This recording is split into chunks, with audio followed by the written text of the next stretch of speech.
ಚೋಳ ಪ್ರತಿಯೊಂದು ಹೆಸರು ಕೂಡ ಈ ದೇವಸ್ಥಾನಕ್ಕೆ ಯಾರು ಕೆಲಸ ಮಾಡಿದಾರೋ ಆ ಹೆಸರುಗಳೆಲ್ಲ ಇಲ್ಲಿ ಬರ್ಸಿದ್ದಾರೆ ಅವರು.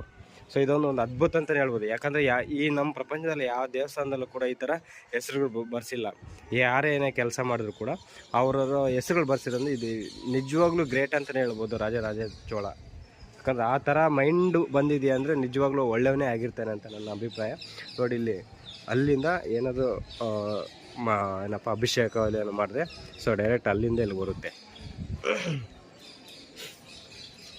ಸೊ ಇಲ್ಲಿಂದ ಒಳಗೆ ಹೋಗುತ್ತೆ.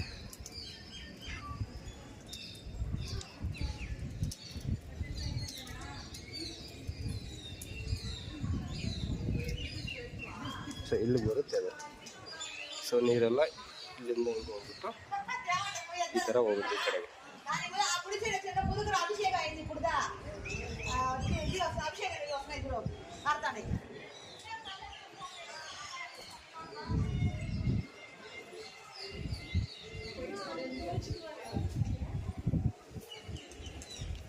ಪ್ರತಿಯೊಂದು ಹೆಸರು ಕೆತ್ತನೆ ಮಾಡಬೇಕಂದ್ರೆ ನೆಕ್ಸ್ಟ್ ತಲೆ ಓಡಿಸಿರ್ಬೇಕು.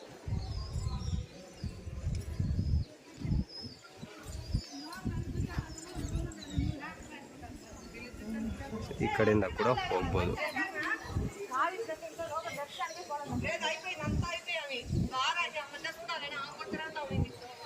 ಇಲ್ಲೊಂದು ದೇವಸ್ಥಾನ ಇದೆ, ಈ ದೇವಸ್ಥಾನಕ್ಕೆ ಹೋಗಲ್ಲ ನೀರು.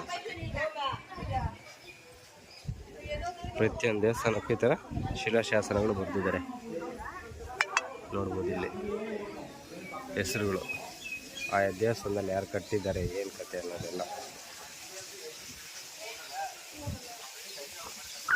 ಅಭಿಷೇಕ ನೀರು ನೋಡಿ ಯಾವ ಥರ ಬರುತ್ತೆ, ಅಭಿಷೇಕದ ನೀರು